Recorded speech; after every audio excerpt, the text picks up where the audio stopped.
ನೂರಾರು ಟೀಕೆಗಳು, ಹತ್ತಾರು ಆರೋಪ, 108 ಅಪಪ್ರಚಾರ ಇವೆಲ್ಲವನ್ನು ಮೆಟ್ಟಿ ನಿಂತು 1,00,000ಕ್ಕೂ ಅಧಿಕ ಮತಗಳನ್ನು ತೆಗೆದುಕೊಂಡು ಗೆಲುವನ್ನು ಸಾಧಿಸಿರ್ತಕ್ಕಂತಹ ಯಾಸಿರ್ ಖಾನ್ ಪಠಾಣ್ ಅವರು ನಮ್ಮ ಜೊತೆ ಇದ್ದಾರೆ. ಸರ್, ಮೊದಲನೇದಾಗಿ 25 ವರ್ಷದ ಸೋಲಿನ ಒಂದು ದ್ವೇಷವನ್ನು, ಸೇಡನ್ನು ತೀರಿಸ್ಕೊಂಡು ಗೆದ್ದಿರೋದು ಒಂದು ಕಡೆ, ಇದನ್ನು 1,00,000ಕ್ಕೂ ಹೆಚ್ಚು ಮತಗಳನ್ನು ತೆಗೆದುಕೊಂಡು ದಾಖಲೆ ಬರೆದಿರ್ತಕ್ಕಂಥದ್ದು ಏನು ಹೇಳೋಕ್ಕೆ ಇಷ್ಟಪಡ್ತೇನೆ? ಕ್ಷೇತ್ರದ ಜನ ನಿರ್ಧಾರ ತಗೊಂಡಿದ್ರು ಬದಲಾವಣೆ ಮಾಡಬೇಕಂತೇಳಿ. ಬದಲಾವಣೆ ಮಾಡಿದ್ದಾರೆ. ನಮ್ಮಂಥವ್ರಿಗೂ ಎಚ್ಚರಿಕೆ ಗಂಟೆ, ದೊಡ್ಡ ದೊಡ್ಡ ಸ್ಥಾನದಾಗಿರುವಂಥವ್ರು ಈಗ ಎಚ್ಚರಿಕೆ ಗಂಟೆ ಇದೆ. ನಾವು ಸಾಮಾಜಿಕ ಜೀವನದಲ್ಲಿ ಬಂದಿದ್ದು ಜನರ ಕೆಲಸಕ್ಕಾಗಿ. ನಾವು ಅವ್ರ ಕೆಲಸ ಮಾಡಲಿಲ್ಲ ಅಂದ್ರೆ ಅದು ಅವ್ರು ಹೊಳ್ಳೆ ಹಾಕಕ್ಕೆ ಲೇಟ್ ಮಾಡೋದಿಲ್ಲ. ಎಂಥ ದೊಡ್ಡ ರಾಜ ಮಹಾರಾಜರು, ಎಂಥ ದೊಡ್ಡ ಪ್ರಧಾನಮಂತ್ರಿಗಳಿಗೂ ಸೋಲಿನ ರುಚಿ ಕಾಣಿಸ್ತಾರ ಅನ್ನೋದಕ್ಕೆ ಇದು ಒಂದು ಸಾಕ್ಷಿ.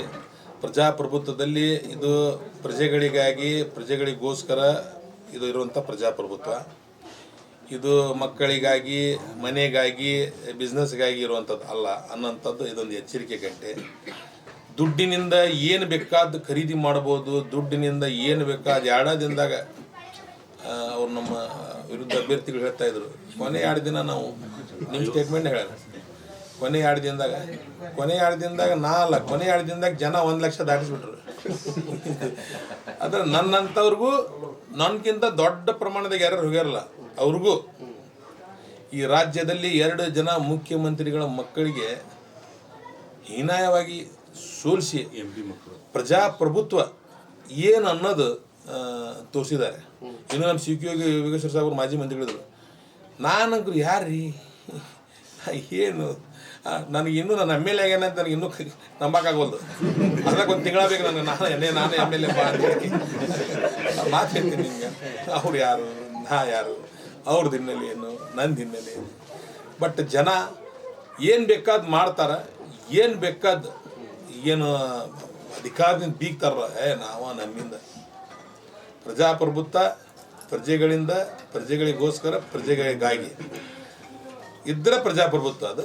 ಇಲ್ಲಾಂದ್ರೆ ಯಾವುದೋ ಒಂದು ಜಾತಿ ವಿಚಾರ, ಯಾವುದೋ ಒಂದು ಎಲ್ಲ ಟೈಮ್ನಾಗೂ ನೀವು ಇಲೆಕ್ಷನ್ ಬಂದಾಗ ಏನಾರ ಒಂದು ತೊಗೊಂಡು ಹೊಂಟು ಬಿಡ್ತೀವಿ ಅಂತ ಹೇಳಿದ್ರೆ ಅದಕ್ಕೆ ಜನ ಮನ್ನಣೆ ಕೊಡೋದಿಲ್ಲ, ಸಾಧ್ಯ ಇಲ್ಲ. ಜನ ಭಾಳ ಶಾಣೆ ಆಗ್ಯಾರ. ಜನರಿಗೆ ಕೇಂದ್ರ ಸರ್ಕಾರ ಬಂದ ಮೇಲೆ ಏನು ಬೆಲೆ ಏರಿಕೆಯಿಂದ ತಮ್ಮ ಕಷ್ಟನ ಭಾಳ ಐತಿ. ಇವರು ಇನ್ನು ಮೇಲೆ ಮೂರ್ಖರನ್ನಾಗಿ ಮಾಡೋಕ್ಕಾಗೋದಿಲ್ಲ. ಇನ್ನು ಮುಂದಿನ ದಿನಗಳಲ್ಲಿ ಏನು ಬಸವಣ್ಣನವರು, ಬುದ್ಧ, ಬಸವ ಅಂಬೇಡ್ಕರ್ ತತ್ವದ ಮೇಲೆ ಏನು ಕಾಂಗ್ರೆಸ್ ಪಕ್ಷ ಐತಿ, ಈ ದೇಶಕ್ಕೆ ಸ್ವತಂತ್ರ ಕೊಡಿಸಿದಂಥ ಕಾಂಗ್ರೆಸ್ ಪಕ್ಷ, ಅದರ ತತ್ವ ಸಿದ್ಧಾಂತ 100% ವಾಪಸ್ ಬರ್ತಾವು, ಮರಳಿ ಒಳ್ಳೆಯ ದಿನಗಳು ಬರ್ತಾವು, ಒಂದು ಒಳ್ಳೆಯ ಸಂದೇಶ ಹೋಗ್ತಿರ್ತಾರೆ ಅಂತ ಮಾತಿನ ಸಂದರ್ಭದಲ್ಲಿ ಹೇಳ್ತೀನಿ. ಸರ್, ನಿನ್ನೆ ಬೆಳಗಿನವರೆಗೂ ಇದ್ದಂಥ ಜವಾಬ್ದಾರಿಗಳು ಬೇರೆ ಯಾಸಿರ್ ಖಾನ್ ಪಠಾಣ್ ಅವ್ರ ಮೇಲೆ. ಈಗ ಶಾಸಕರಾದ ಮೇಲೆ ಅದರ ದುಪ್ಪಟ್ಟು ಜವಾಬ್ದಾರಿಗಳಿದೆ. ಇಡೀ ಕ್ಷೇತ್ರ ಇದೆ. ಕ್ಷೇತ್ರದ ಜನಕ್ಕೆ ಏನು ಆಶ್ವಾಸನೆ ಕೊಡೋಕ್ಕೆ ಇಷ್ಟಪಡ್ತೀರಿ, ಅಥವಾ ಏನು ಕಣ್ಮುಂದೆ ಇದೆ, ಏನು ಕೆಲಸ ಮಾಡಬೇಕಂತ ಇದೆ? ಯಾಕಂದರೆ ಅವ್ರ ನಿರೀಕ್ಷೆಗಳು ಸಾಕಷ್ಟಿದೆ. ನಾನು 2023ರಲ್ಲಿ ಸೋತರೂ ಕೂಡ ಸೋತಿದ್ದು 2ನೇ ದಿನ ನಾನು ಕ್ಷೇತ್ರದಲ್ಲಿ ನಮ್ಮ ಸರ್ಕಾರ ಹಾಗೂ ನಮ್ಮ ಜಿಲ್ಲಾ ಉಸ್ತುವಾರಿ ಸಚಿವರುಗಳು 5 ಜನ ಶಾಸಕರ ಸಹಕಾರ ತಗೊಂಡು ನಾನು ಅಳಿಲು ಸೇವೆ ಮಾಡ್ತಾ ಇದ್ದೆ.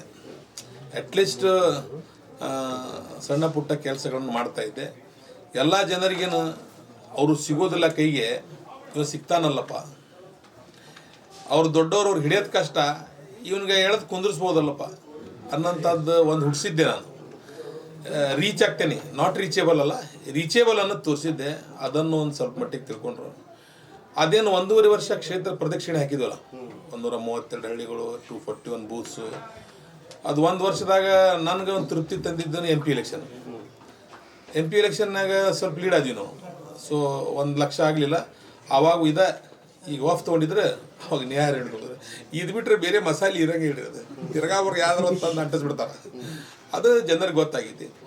ಆದರೂ ಕೂಡ ಶಿಕ್ಷಣದಾಗ ಬೇರೆ ಕಡೆ ಮೈನಸ್ ಆದ್ರೆ ನಾವು 8,600 ಲೀಡ್ ಕೊಟ್ಟಿದ್ವಿ. ಆವಾಗ ನನ್ನ ಧೈರ್ಯ ಬಂತು, ಇನ್ನು ಯಾರು ನಿಂತರೂ ನಮ್ಮ ಜನ ಎತ್ತೊಗಿತಾರೆ ಅನ್ನೋದು ಗೊತ್ತಾಯ್ತು. ತದನಂತರ ಮತ್ತು ನಮ್ಮ AICC ಸೆಕ್ರೆಟರಿಗಳು, ನಮ್ಮ ಸತೀಶ್ ಜಾರಕಿಹೊಳಿ ಅವರು, ನಮ್ಮ DK ಶಿವಕುಮಾರ್ ಸಾಹೇಬರು, ಸಿದ್ದರಾಮಯ್ಯ ಸಾಹೇಬರು, ಎಲ್ಲ ನಮ್ಮ ಮುಖಂಡರುಗಳು ಒಂದು ಈ ಕ್ಷೇತ್ರವನ್ನು ಶತಾಯ ಗತಾಯ ಗೆಲ್ಲಲೇಬೇಕು. ಈ ಕ್ಷೇತ್ರದ ಕಾರ್ಯಕರ್ತರಿಗೆ ನಾವು ಒಂದು ಏನಾದರೂ ಉಡುಗೊರೆ ಕೊಡಬೇಕು ಅನ್ನೋದಕ್ಕೆ ಅವರು ಭಾಳ ಪ್ರಯತ್ನ ಮಾಡಿದರು. ಎಲ್ಲ ಒಂದು ಸಂಘಟನಾತ್ಮಕ ಹೋರಾಟ, ಎಲ್ಲೂ ಯಾರೂ ಮೋಸ ಮಾಡಿಲ್ಲ. ಇಲ್ಲಿ ಭಾಳ ಇತ್ತು ಹೊಂದಾಣಿಕೆ, ಬುಕ್ಕಿಂಗು ಅನ್ನೋಂಥದ್ದು ವರ್ಡ್. ಬಟ್ ಈ ವರ್ಷ ಅದು ಅಳಕಿಸಿದೆ. ಯಾರು ಹೊಂದಾಣಿಕೆ, ಯಾರು ಬುಕ್ಕಿಂಗು ಮೊದಲು ಆಗ್ತಿದ್ರು ಇಲ್ಲೋ ಗೊತ್ತಿಲ್ಲ, ಬಟ್ ಆ ಹವಾ ಇತ್ತದು. ಬಟ್ ಈ ವರ್ಷ ಅವ್ರಿಗೇನು ಧೈರ್ಯ ಇತ್ತಲ್ಲ, ಅದು ಮುರಿದು ಪ್ರಜಾಪ್ರಭುತ್ವದಾಗ ಏನು ಬೇಕಾದ ಆಗ್ಬೋದು. ಒಬ್ಬ ನಾಯಕನ ವಿರುದ್ಧ ಒಬ್ಬ ಸೇವಕನಿಗೆ ಅವಕಾಶ ಕೊಟ್ಟರು. ಸೇವೆ ಮಾಡ್ತೀನಿ ಸರ್.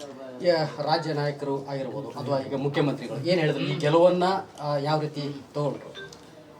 ಏನಿಲ್ಲ, ಅವರು ಒಂದು ಸಂದೇಶವನ್ನು ಕೊಟ್ಟರು. ಏನಂತೇಳಿ, ಏನು BJP ಅವರು ಅಪಪ್ರಚಾರ ಮಾಡ್ತಾಯಿದ್ರು. ಏನು ಗ್ಯಾರಂಟಿ ಮಹಾರಾಷ್ಟ್ರ ಸ್ಟೇಟ್ನಾಗ ಅಪಪ್ರಚಾರ ಮಾಡಕತ್ತಿದ್ರು, ಗ್ಯಾರಂಟಿ ಕೊಟ್ಟಿಲ್ಲ ಅಂತೇಳಿ. ಆಮೇಲೆ ವಿಶೇಷವಾಗಿ ಸಿದ್ದರಾಮಯ್ಯ ಸಾಹೇಬ್ರ ವಿರುದ್ಧ ಏನು ಅಪಪ್ರಚಾರ ಕೇಳಿದಲ್ಲ, ಅದು ಎಲ್ಲ ಸಮಾಜದಾಗ ಭಾಳ ಬೇಜಾರಾಗಿದೆ.